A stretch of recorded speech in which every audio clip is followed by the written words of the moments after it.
Let me show you how to build the coolest bench out of some wood. Go to the store and get 8-foot long pieces of pine and 5-foot long pieces.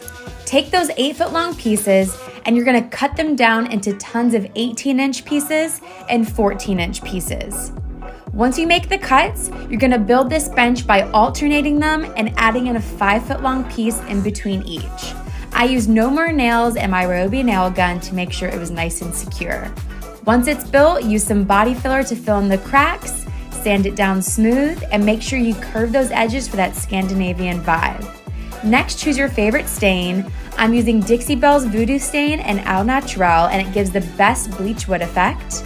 Then I sealed it in Dixie Belle Gator Hide, put it in front of my DIY panel wall, and this is the final result. I love this bench. It cost me about 60 pounds total. What do you guys think?